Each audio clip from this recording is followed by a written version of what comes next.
Good evening, visitors. Welcome to the Australian War Memorial's last post ceremony. My name is Dennis Stockman, and joining us today from the Royal Australian Navy is Midshipman Verity Smith. We warmly welcome the family of Second Lieutenant Harold William Wilfew, whose story will be told shortly. We welcome the veterans who have served, those that are still serving, and the families that support them.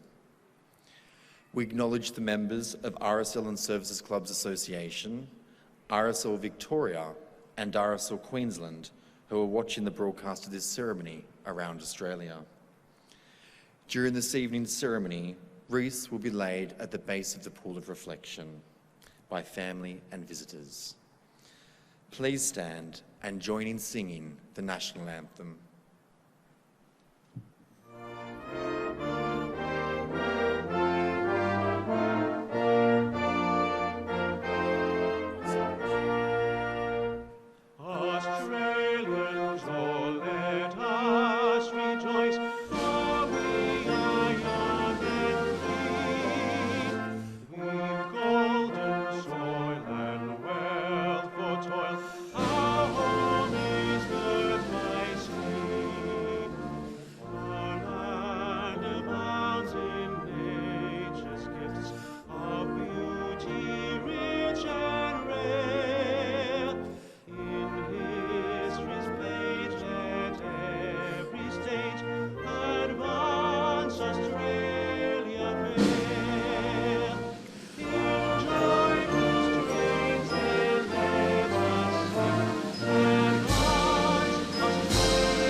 The Australian War Memorial was vision of Charles Bean, Australia's First World War official historian.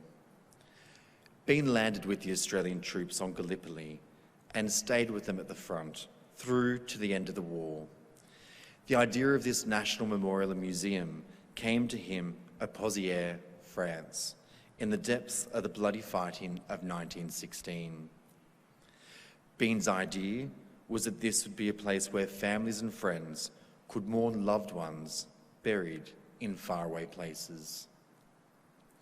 It would also be a place that could help all Australians understand what these men and women had endured and what they had done for us.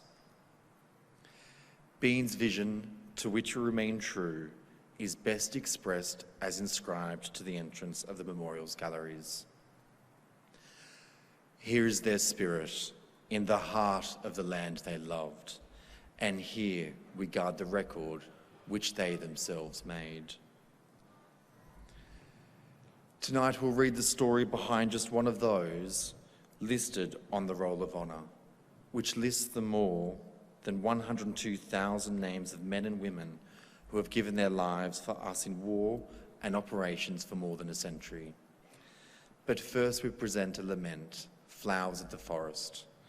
Wreaths and floral tributes will now be laid at the base of the Pool of Reflection.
Today, we remember and pay tribute to Lieutenant Harold Wilthu.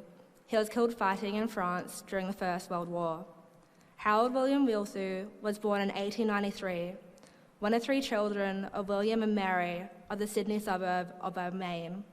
Little is known about Harold's early years, but we do know that he was very close with his older sister, Ethel, when their parents were temporarily residing in New Zealand.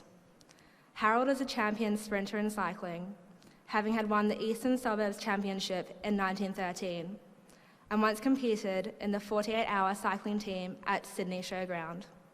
Well known within the Australian cycling community, he moved to Yeppoon in Queensland in the years before the war, where he raced as an active member of the Queensland Cycling Union. Harold Wilthu enlisted in the Australian Imperial Force at Rockhampton in July 1915, and after a period of training at Enoggera on the outskirts of Brisbane, was sent to Broadmeadows Camp near Melbourne, where he formed part of the newly raised 31st Battalion. Promoted to corporal, Harold embarked for Egypt in November and spent the following months training near Cairo in preparation for the battalion's transfer to the fighting on the Western Front. Harold's leadership skills were recognised by his superiors, and he was promoted first to sergeant, then to company quartermaster sergeant, before the battalion sailed for France in June 1916. After just 2 weeks in France, the 31st Battalion took part in the AIF's first major action on the Western Front. On the 19th and 20th of July 1916, the battalion participated in the Australian 5th Division's costly and unsuccessful action at Fromelles, which resulted in 5,500 casualties in less than 24 hours. Harold survived the action unscathed, but wrote home afterwards describing a rather severe action that lasted for 18 hours. It remained in the trenches for a further 18 days with practically no sleep. I did pretty well during the days of fighting. I was complimented on my work by our colonel and general. Harold's leadership abilities were again recognised by his superiors in August 1916, when he was commissioned as a second lieutenant. Harold remained in the Fromelles area until November, when the battalion was transferred to the Somme. Here the Australians held the line near the village of Fleur and Gerdecourt during the coldest winter in Europe for 40 years. There were few attacks made during this bleak and miserable period, and the mud, rain, and frostbite proved to be far greater enemies than the German army. The Germans did, however, continue to shell the Australian positions throughout their time in the Fleurs sector. On the 4th of November 1916, during what was otherwise a relatively quiet time for the Australians, a gas shell landed in the Australian communication trench near a position known as Factory Corner, collapsing a dugout in which a number of B Company officers and NCOs were sheltering. Among the men recovered from the debris was Harold Wilthu, who had been killed instantly. He was buried at a makeshift cemetery near Factory Corner. After the war, his body was reinterred at the AIF Burial Ground Cemetery near the village of Fleur, where he rests today. He was 23 years old. His name is listed on the Roll of Honour on my right, among more than 60,000 Australians who died while serving in the First World War. This is but one of many stories of service and sacrifice told here at the Australian War Memorial. We now remember Second Lieutenant Harold William Wilthu, who gave his life for us, for our freedoms, and in the hope of a better world.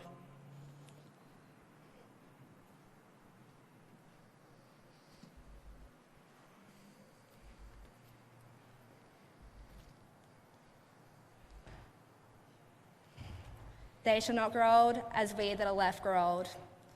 Age shall not weary them, nor the years condemn. In the going down of the sun and in the morning, we will remember them. We will remember them.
lest we forget.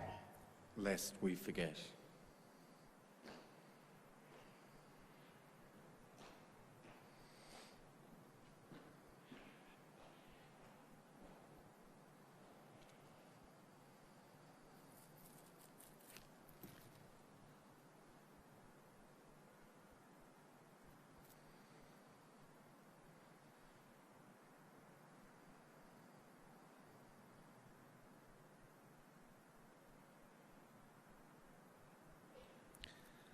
We'll leave you this evening with the words of the memorial's founder, Charles Bean. Many a man lying out there at Pozières or in the low scrub at Gallipoli, with his poor, tired senses barely working through the fever of his brain, has thought in his last moments, well, it's over. But in Australia, they'll be proud of this. Ladies and gentlemen, girls and boys, that concludes the last post ceremony. Thank you for visiting the Australian War Memorial, and good evening.